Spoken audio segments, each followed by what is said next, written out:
The morning sun cast long shadows across the dusty plaza of San Antonio de Bexar as James Bowie adjusted his famous knife at his belt. Unaware that he was walking toward immortality, it was February the 23rd, 1836, and the air crackled with tension that even the Mexican merchants in the plaza could feel. The Texas Revolution had been simmering for months, but now it was about to boil over in the most dramatic way imaginable. William Barrett Travis, barely 26 years old, but already a lieutenant colonel in the Texas forces, stood atop the walls of the old Spanish mission known as the Alamo. His sharp eyes scanned the horizon, searching for any sign of the massive Mexican army that intelligence reports claimed was marching north under the command of President General Antonio Lopez de Santa Anna. Travis had arrived at the Alamo just weeks earlier with a small contingent of regular army troops, joining the volunteers already garrisoned there under Bowie's informal command. The mission itself was hardly an impressive fortress. Built by Spanish missionaries in the early 1700s, the Alamo had been secularized and partially abandoned for decades. Its walls, though thick, were crumbling in places. The chapel, which would become the most famous part of the complex, was missing its roof. The compound covered about 3 acres, far too much space for the fewer than 200 defenders to adequately protect. Yet something about this place seemed to draw men who were willing to die for Texas independence. Among these men was David Crockett, the legendary frontiersman and former congressman from Tennessee. Crockett had arrived in early February with a group of Tennessee volunteers, his reputation preceding him like thunder before lightning. At 49, he was older than most of the defenders, but his presence boosted morale immeasurably. The men called him Colonel, though he preferred to be known simply as David. He had come to Texas seeking a fresh start after losing his congressional seat. But he found something more valuable, a cause worth dying for. The political situation in Texas had been deteriorating rapidly since Santa Anna had abolished the Mexican Constitution of 1824 and declared himself dictator. Anglo-American settlers, who had been invited to colonize Texas under generous terms, suddenly found themselves under the thumb of an increasingly authoritarian regime. Mexican colonists who had supported the Federalist system were equally outraged. What had begun as a political dispute was transforming into a war for independence.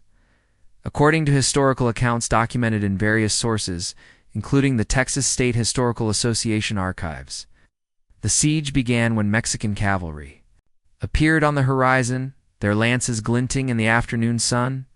A blood-red banner flew from the bell tower of San Fernando Cathedral in town, a signal that no quarter would be given. Santa Anna had arrived with over 1,500 men, and more were coming. The defenders watched from the walls as the Mexican army took positions around the mission, effectively cutting off any hope of retreat or reinforcement.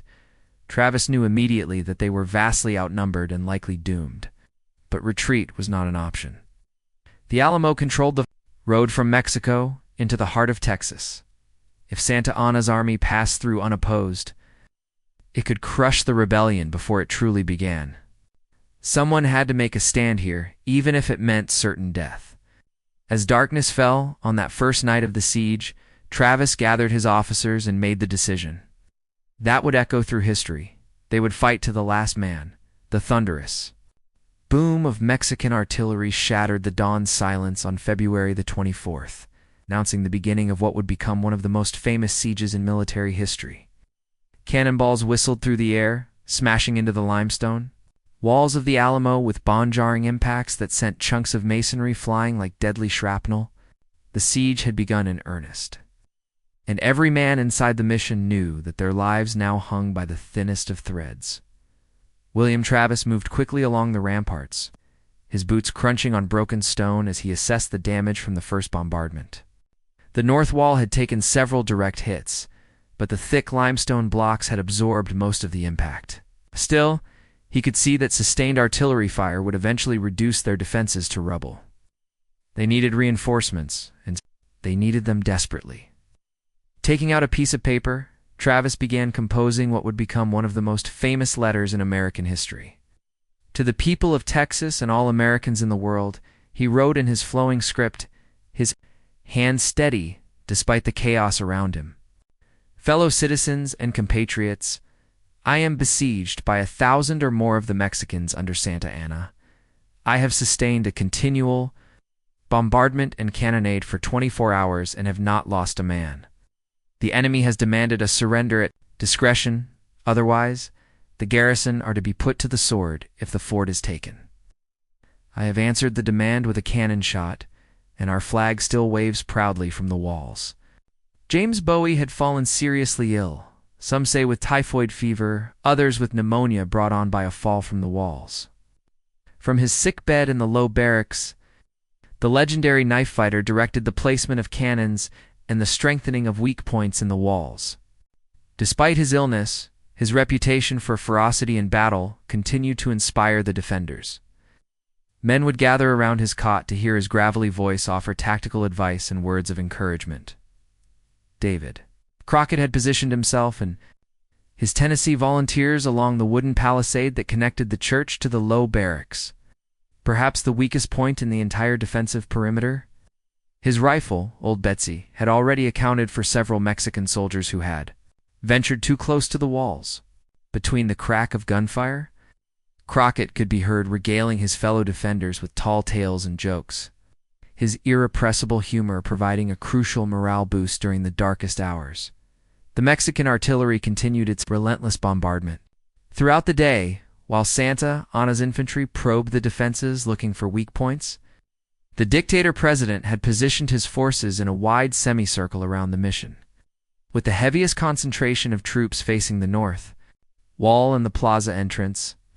Sharpshooters in the bell towers of San Fernando Cathedral and other tall buildings in town kept up a steady, harassing fire, making it dangerous for the defenders to show themselves above the walls.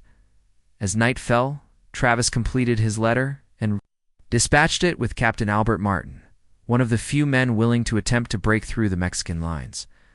The letter would eventually reach newspapers across the United States, where its stirring words would galvanize public opinion in favor of Texas independence. I call on you in the name of liberty, of patriotism, and everything dear to the American character, to come to our aid with all dispatch, Travis had written. If this call is neglected, I am determined to sustain myself as long as possible and die like a soldier who never forgets what is due to his own honor and that of his country. Victory or death. The defenders settled in for what they knew would be a long and terrible siege. Ammunition was carefully rationed, water was scarce, and food supplies were running dangerously low. Yet morale remained surprisingly high. These men had come to Texas seeking freedom and opportunity, and they were prepared to pay the ultimate price to secure it for future generations. As the Mexican campfires twinkled in the darkness beyond the walls, each defender understood that he was part of something larger than himself, a struggle that would determine the fate of Texas for generations to come.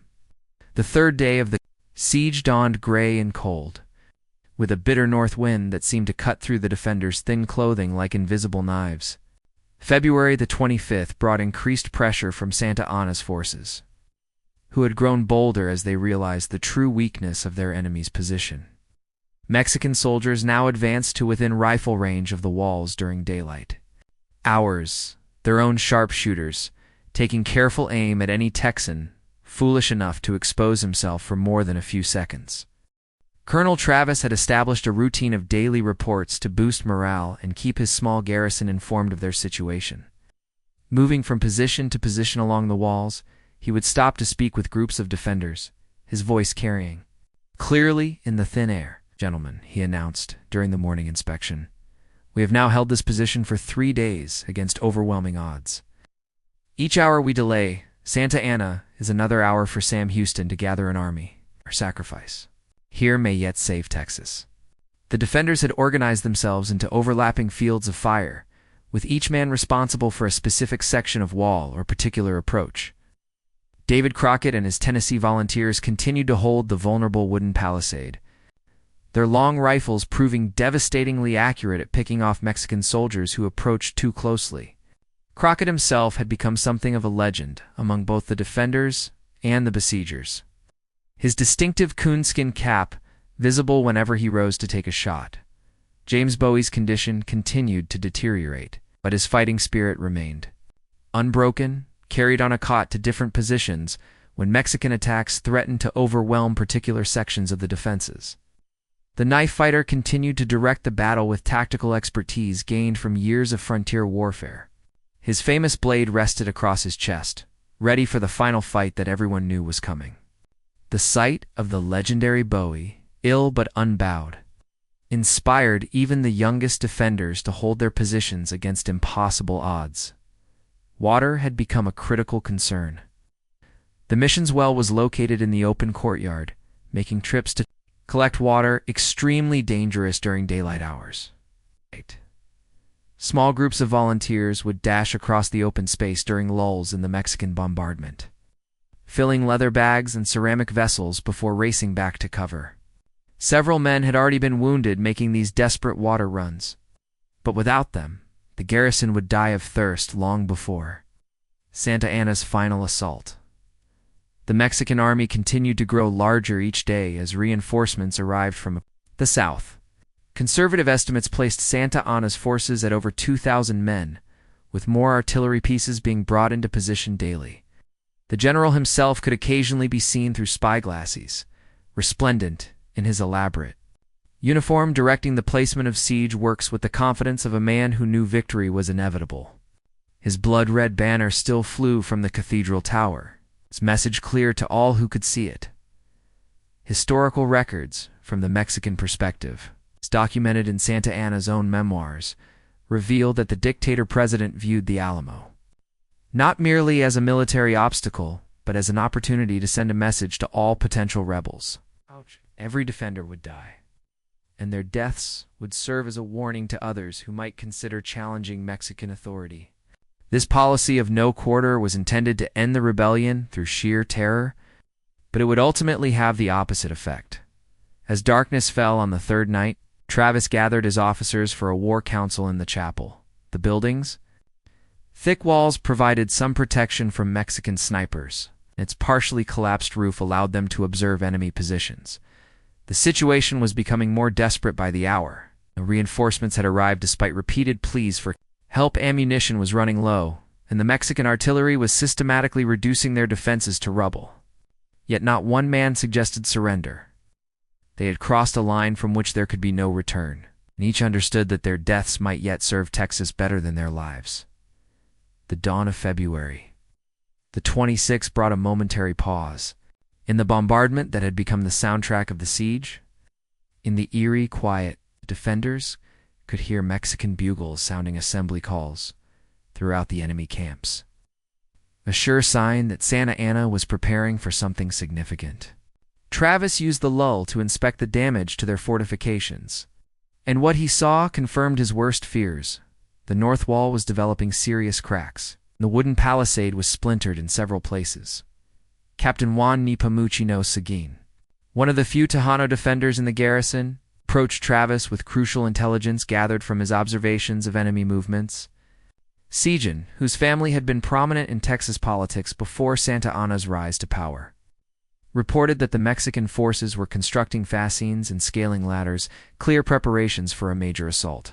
The time for hoping for reinforcements had passed. Now it was simply a matter of selling their lives as dearly as possible. The legendary moment came that evening. It's documented by several eyewitness accounts that would later emerge from the battle. With his sword, Travis drew a line in the dirt of the mission courtyard and addressed his men for what would be the final time as their commander. "My brave companions," he said, his voice carrying clearly in the still air, "we have been condemned to die by Santa Anna. Our fate is sealed. We must prepare to meet it. Any man who wishes to leave may do so now, but those who stay must be prepared to die without hesitation." Every able-bodied defender stepped across the line. Even James Bowie, delirious with fever, asked to be carried across in his cot. Only one man, a Frenchman named Louis Rose, chose to leave, slipping away in the darkness, to eventually tell the world what he had witnessed. Rose's account would become one of the primary sources for understanding the defenders' final days. Though some historians question whether the line-drawing incident occurred exactly as he described it, David Crockett gathered his Tennessee volunteers around him that night, sharing what little whiskey remained in his personal flask. "Well, boys," he said with his characteristic grin, "we've gotten ourselves into quite a predicament. But I reckon if a man's got to go, there's no finer company to go with than fellows like you." His humor remained unbroken, even in the face of certain death, and his example gave courage to men half his age, who might otherwise have succumbed to despair. The Mexican bombardment resumed with increased intensity on February the 27th. As Santa Anna's artillery concentrated their fire on the weakest sections of the Alamo's defenses, the north wall shook with each impact, and limestone dust filled the air like flour in a mill. Several of the mission's buildings had been reduced to rubble, forcing the defenders to take shelter wherever they could find it.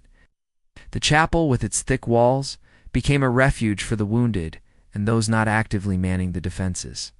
Intelligence reports reaching the Mexican camp, as later recorded in various military dispatches, indicated that the defenders were down to their last few pounds of gunpowder and were melting down lead pipes and pewter dishes to make bullets. Santa Anna decided that the time was right for a final assault that would end the siege and make an example of the rebels. He issued orders for a pre-dawn attack on March the 6th. Confident that his overwhelming numerical superiority would quickly overwhelm the exhausted defenders, Travis spent his final night as commander writing letters to friends and family, though he knew the chances of these messages ever being delivered were slim. In one particularly poignant letter to a friend in Alabama, he wrote, "Take care of my little boy. If the country should be saved, I may make him a splendid fortune. But if the country should be lost, and I should perish, he will have nothing but the proud recollection that he is the son of a man who died for his country." These words would prove prophetic in ways that Travis could never have imagined. His sacrifice would indeed help save Texas and create opportunities for future generations that he would never live to see. The pre-dawn hours of March the 6th, 1836 were wrapped in an unnatural stillness that made even the most battle-hardened veterans nervous. The Mexican bombardment had ceased completely around midnight, leaving an eerie quiet that seemed to press against the ears of the Alamo's defenders like a physical weight. Travis moved silently among his men, checking ammunition supplies and offering quiet words of encouragement, though everyone understood that this was likely their final hour on Earth. Santa Anna's battle plan was methodical and overwhelming in its scope. He had divided his forces into 4 assault columns, each tasked with attacking a different section of the mission's perimeter simultaneously. The largest column, commanded by Colonel Francisco Duke, would assault the damaged north wall. General Martin Perfecto de Caz would lead his men against the northwest corner, while Colonel Jose Maria Romero's forces would strike the east wall. The 4th column, under Colonel Juan Morales, was assigned to attack the wooden palisade defended by Crockett and his Tennesseans. Inside the mission, the defenders made their final preparations with the calm efficiency of men who had accepted their fate. Ammunition was distributed evenly, with each man receiving barely enough cartridges to last through a sustained fight. The wounded, including James Bowie, were given pistols and knives so they could continue fighting even if overrun.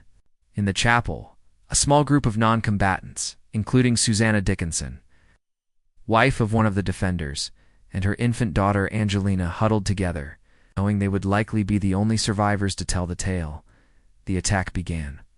At approximately 5 o'clock in the morning, as documented in multiple Mexican military reports that would later surface, the silence was shattered by the sound of hundreds of Mexican soldiers running across the open ground toward the mission walls, their war cries echoing off the limestone buildings of San Antonio. The defenders' first volley was devastating, dropping dozens of attackers and causing momentary confusion in the assault columns, but there were simply too many enemies to stop them all. David Crockett and his Tennessee volunteers fought with the desperation of cornered wolves at the wooden palisade. Old Betsy barked repeatedly as Crockett picked off Mexican officers trying to disrupt their command structure. When his rifle ammunition ran out, he wielded the weapon like a club, its heavy barrel crushing skulls and breaking bones. Around him, his fellow Tennesseans fought with knives, tomahawks, and their bare hands when their powder ran dry. The north wall, weakened by days of bombardment, finally gave way under the combined pressure of artillery fire and scaling ladders. Mexican soldiers poured through the breach like water through a broken dam, their bayonets glinting in the pre-dawn darkness. Travis was among the first to die, cut down by a musket ball as he tried to rally his men for a final stand. His death removed the last vestiges of organized command, turning the battle into a series of individual fights to the death. James Bowie made his final stand from his sickbed in the low barracks, propped up against the wall with pistols in both hands. Mexican soldiers who entered his room found themselves facing a wounded but still deadly opponent who had lost none of his legendary skill with weapons. When his pistols were empty, Bowie drew his famous knife and continued fighting until overwhelming numbers finally brought him down. His last moments epitomized the fierce independence and refusal to surrender that had brought him to Texas in the first place. The chapel became the site of the final resistance, as the last surviving defenders barricaded themselves inside the thick-walled building. Here, men who had traveled from across the United States to fight for Texas independence made their final stand together. They fought room by room, corridor by corridor, selling their lives as dearly as possible. The battle raged for over an hour after the walls had been breached, a testament to the incredible courage and determination of men who knew they were going to die but refused to make it easy for their enemies. When the sun finally rose over San Antonio that morning, it illuminated a scene of carnage that would haunt both sides for generations to come. The morning sun of March the 6th cast long shadows across the blood-soaked courtyard of the Alamo, revealing the devastating completeness of Santa Anna's victory and the terrible price both sides had paid for it. Mexican soldiers moved methodically through the mission compound, checking bodies and gathering weapons, while their officers attempted to count their own casualties. Over 600 Mexican soldiers had been killed or wounded in the assault, a staggering loss that would severely weaken Santa Anna's army for the crucial battles to come. General Santa Anna himself entered the mission compound shortly after sunrise. Resplendent in his dress uniform, despite the carnage surrounding him, he had achieved his objective of destroying the rebel garrison to the last man, but the cost had been far higher than anticipated. Among the Mexican dead were many experienced officers and non-commissioned officers whose leadership would be sorely missed in future engagements. The dictator-president surveyed the scene with satisfaction mixed with concern about his depleted forces. The bodies of the defenders were treated with the contempt that Santa Anna had decreed for all rebels. According to multiple Mexican accounts, including those later documented in various military histories, the corpses were dragged to a large funeral pyre constructed outside the mission walls. The flames would burn for hours, reducing the heroes of the Alamo to ashes that would blow away on the Texas wind. Only a few non-combatants survived to tell the tale of what had transpired during those 13 crucial days. Susanna Dickinson and her infant daughter Angelina were among the survivors, along with Travis's slave Joe and several Mexican women. Who had been in the mission? Santa Anna, following the customs of 19th century warfare, spared these non-combatants and even provided them with escorts to carry news of his victory to other rebel forces. What the dictator intended as a demonstration of his mercy would prove to be a crucial mistake. These survivors would spread word of the massacre throughout Texas. The news of the Alamo's fall reached Sam Houston's army on March the 13th, carried by Susanna Dickinson and other messengers who had witnessed the aftermath of the battle. Houston, the commander-in-chief of the Texas forces, received the news while his small army was camped along the Colorado River. The impact on his men was immediate and profound. What had begun as a political rebellion was now clearly a war of extermination, and every Texan understood that surrender was not an option. The strategic implications of the Alamo's fall were complex and far-reaching. While Santa Anna had eliminated a significant rebel stronghold, the siege had delayed his advance into the heart of Texas by almost 2 weeks. This delay proved crucial, as it gave Houston time to organize his forces and develop the tactics that would ultimately lead to victory. Moreover, the heavy casualties inflicted on the Mexican army at the Alamo had significantly weakened Santa Anna's forces for the decisive battles that lay ahead. The psychological impact of the Alamo's fall was even more significant than its strategic implications. News of the massacre spread rapidly throughout Texas and across the United States. carried by newspapers that published dramatic accounts of the defenders' heroic last stand. It's the image of fewer than 200 men holding out against thousands of Mexican soldiers captured the imagination of a nation that had been founded on the principle of resistance to tyranny. Remember, the Alamo became more than a battle cry. It became the rallying point for Texas independence. Historical analysis. As documented in numerous academic studies, including those by the Texas State Historical Association, reveals that Santa Anna's policy of no quarter backfired spectacularly. Rather than terrorizing other rebels into submission, the massacre at the Alamo hardened Texan resolve and attracted volunteers from across the United States. Young men who might never have considered leaving their homes to fight in a distant territory now flocked to Houston's banner, eager to avenge the fallen heroes of the Alamo. The martyrdom of Travis, Bowie Crockett, and their comrades provided the Texas Revolution with something it had previously lacked: a powerful symbol of sacrifice that could unite all rebels under a common cause. The seeds of Santa Anna's ultimate defeat had been sown in the ashes of his greatest victory. The impact of the Alamo's fall reverberated across Texas like thunder rolling across an endless prairie, fundamentally transforming the character of the revolution from a political dispute into a crusade for survival. Sam Houston, the canny former governor of Tennessee who now commanded the Texas forces, understood immediately that the massacre had handed him a weapon more powerful than any artillery piece, a cause that could unite every settler, Tejano, and every volunteer under a single banner of righteous vengeance. In the weeks following the Alamo's fall, Houston conducted a strategic withdrawal that many of his officers and men interpreted as cowardice, but which history would vindicate as military genius. By retreating deeper into Texas, Houston accomplished several crucial objectives simultaneously. He drew Santa Anna's army further from its supply bases in Mexico, forced the dictator to divide his forces to garrison captured territory, and bought precious time to train the volunteers who were streaming in from across the United States, seeking to avenge the Alamo's defenders. The volunteers who joined Houston's army in the aftermath of the Alamo brought with them a fury that seasoned military officers found both inspiring and dangerous. Many were young men from the American South who had never seen combat, but were burning with desire to settle accounts with Santa Anna. They carried crude banners bearing slogans like "Remember the Alamo" and "Death to Santa Anna," and they spoke openly of taking no prisoners when the time for battle finally came. Houston had to work carefully to channel this rage into effective military action. Meanwhile, Santa Anna's army continued its advance deeper into Texas. The dictator-president, confident that his demonstration of ruthlessness at the Alamo would soon bring the rebellion to an end. However, instead of submission, he encountered a countryside in arms against him. Settlers who had previously remained neutral now actively supported the rebels, providing intelligence about Mexican troop movements and denying supplies to the invading army. The massacre that was supposed to end the revolution had instead made it a truly popular uprising.